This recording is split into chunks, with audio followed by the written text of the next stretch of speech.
All right, it is April 24th on a Wednesday, 8:04 p.m. I'm here with Robin D. Beckham, my mom. How are you doing? I'm doing great. Do I have consent to record?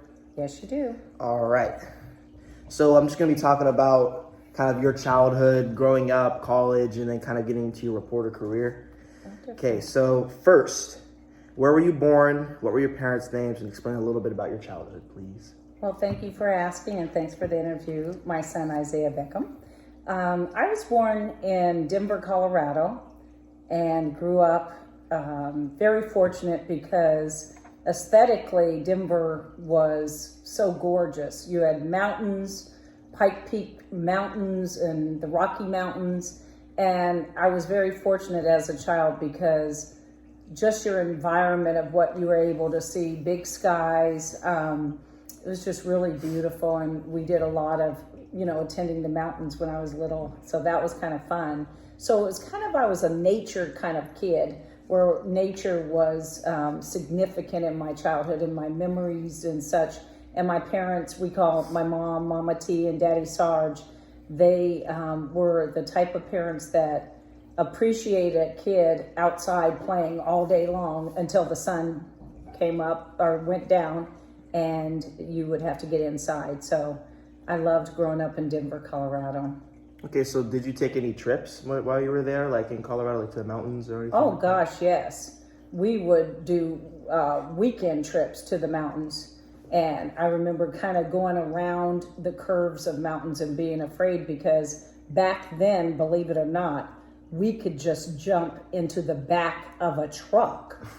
Like a pickup truck? Yes.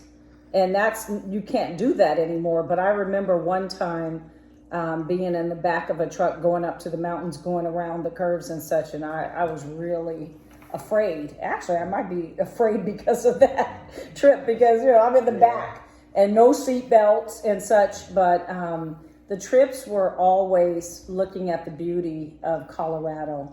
And that's why they always sing that song, Who We Love, John Denver, Rocky Mountain High, because Colorado was just so beautiful. Okay. And as a kid, did you have any celebrity athlete family member you looked up to? I feel like it seems that I always looked up to anyone that was successful. It could be a teacher who I admired. I just knew internally that I had something great, that I was my best role model because my determination and fortitude was centered around me wanting to succeed.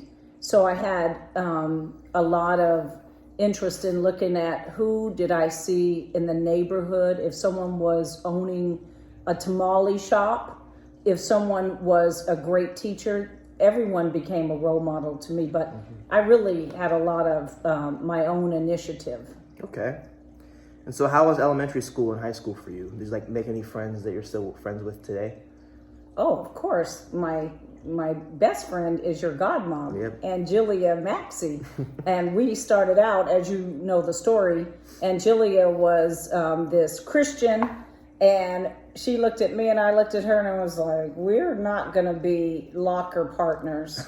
And we ended up being great friends. But I had a lot of wonderful friends in school, and I was very active in drama and speech and communications, and my teachers were great, so very good elementary. And in elementary, I won every award scholarship for any and everything, had a perfect attendance. That's why you guys don't miss that much school. They used to give out awards for attendance and scholarships for, people who are doing well.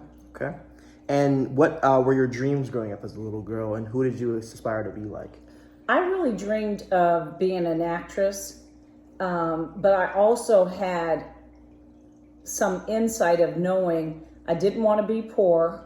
I didn't want to be someone who didn't achieve some dreams. I mean, I admired an actress, Lena Horne, as an actress, but I knew I liked to be that person that had some cash in the future. So that was your main motive mostly? my motive was to pursue my passion, and my passion was theater and drama. Okay. And what college did you go to? Did you like it there, and what was your favorite memory? Oh my goodness, my first college, my undergraduate degree was from the University of Washington in Seattle. I mean, the most beautiful campus. I finished that degree in 3 years, a 4-year program, but I loved taking summer classes, and I could take geology and go, up to the mountains in Seattle, Mount Rainier, and have trips and classes. Memories were the friends that I lived with in a house, and we had different parties there, really fun, and lots of concerts, very fun times with great friends.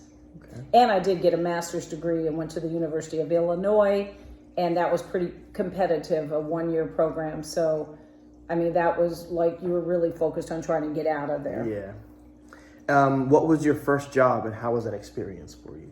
I would say my first job I remember is being a babysitter.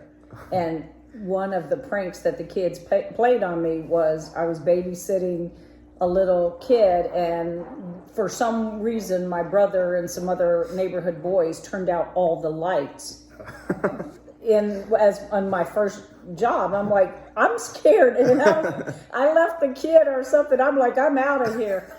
Bye. I was really frightened, but from babysitting, I later took on some summer youth program jobs that let me participate in theater, journalism. So there were some really good programs from Jimmy Carter, one of our presidents, and he had this program called CETA, and it was for urban youth. So during that time, I was able to take advantage of a lot of different fun jobs and get paid. Okay. How did you end up becoming a reporter? And did you have anyone who supported you in that? Oh gosh, I had supportive family, supportive friends, but I feel like while I did the theater and was very active in theater, I also had what was called oratory, where you compete for speeches, and won a lot of oratorical contests, and even with the NAACP won some national contests in speaking. And I kind of combined the writing, acting, speaking, and in my high school, we used to have what's called Beachline. It was like a class, and you could take television courses. Okay. So my high school, it was Beachline, and I participated in Beachline, and that kind of sparked my interest more into television. Okay. Who was your first interview? Ooh, that's really tough. I have no idea. Okay, who was your favorite interview then? Ooh. Well, as you already know, you mean in high school or later on? All time. Yeah. Well, later on, as I kind of worked my way up and was very fortunate to work for Black Entertainment Television and a whole bunch of different TV stations, I have met, from Muhammad Ali to Denzel Washington, Condoleezza Rice, Secretary of State, covered some of the Bushes as presidents. I think I was caught off guard with Denzel Washington. Oh yeah, Denzel. When I started talking to him and interviewing him, I kept looking at his face, and I'm like, are you Malcolm X? I mean, I thought I was interviewing Malcolm X. I'm looking at, I couldn't, I lost it a little bit to look at him and interview him. And Muhammad Ali, I barely could get any words out. He just looked at me and just give me a hug. But you shouldn't, as a journalist, lose, you need to maintain some decorum. But I kind of lost it with those two. But I've interviewed so many different wonderful community people, presidents, in terms of covering presidents, George Bush. And as you already know, you name it, from Usher to you've seen all the pictures. Yeah, everybody. You name it, I've interviewed celebrities, but I think Denzel and Muhammad Ali kind of stand in my mind. One of the most painful interviews, as I've shared with you, was being able to interview a guy that was, on death row. So I interview him, Wallace Norrell Thomas, and I knew that he, was going to be executed the next day. Yeah. So I'm one of the reporters while I was in Alabama that got the guy who I know. How many people are you going to interview and the next day they're going to be killed? Yeah. So I interviewed him, and the governor did not stay the execution. So I'm sitting there with him, and as I'm talking to him, I'm a young reporter. I'm thinking in my mind, I kind of teared up and maybe even cried a little bit because I knew he was going to die. Mm-hmm. And I have that interview, and about 5 or 6 hours later, he was put to death in the electric chair. It was called Yellow Mama. And he was put to death. And then by 5 or 6 in the morning, I had to go live on TV as the hearse is passing by saying, oh, Wallace Norrell Thomas, he wished that the governor would have stayed his execution. But it was so weird how many times are you going to sit there, interview someone, and then a couple hours, when he didn't stay the governor, I was standing live in a, cornfield saying, he is, the execution happened, the hearse was passing by. So that's something that stays with me as a reporter. I've covered fires, I've covered a lot of shootings and crime, very positive stories, but talking to a man that is about to be executed in an electric chair. Mm-hmm. And I got a chance to sit in that chair and see what it was like, which was the weirdest thing. It was called Yellow Mama. Everybody knows, and they got rid of it. And that execution, it didn't work correctly. I think they had some problems with it.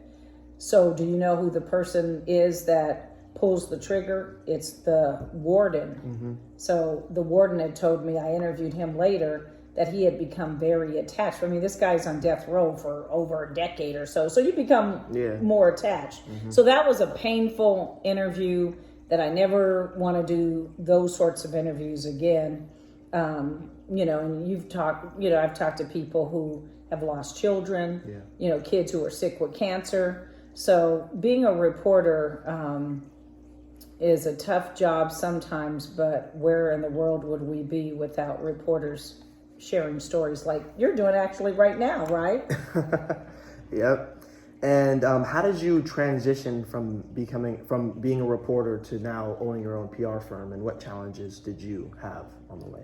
I came to Pittsburgh. I was recruited from Seattle to work for WPXI television here. Mm-hmm. I worked here for 11 years as the director of PR marketing. Mm-hmm. U.S. Steel, out of the blue, recruited me for corporate. So I left all of my television sort of career and transitioned into corporate PR, public relations for, corporation, which was real different because in television you have deadlines that's so quick. You have to turn a story real fast. The news has to get on. When I got into corporate, like U.S. Steel, the bureaucracy, so the PR press releases, sometimes they wouldn't get approved for a week or so. That was uncommon because in news, you got to approve stuff fast because you got to go live by 5 or 6. So I went into corporate. I started seeing that I don't think I like corporate as much as something that I wanted to do on my own. So I kind of transitioned out of corporate and took the skills that I built all these years to become an entrepreneur because I really felt like I was that tiger that wanted to be in the woods to get my food versus waiting for someone, corporate, to feed me. Okay. So I could just say, I think I always had a desire. Okay. Well, thank you for your time. This was great. Wow, it's over already? My goodness. All right. Well, thank you, Isaiah.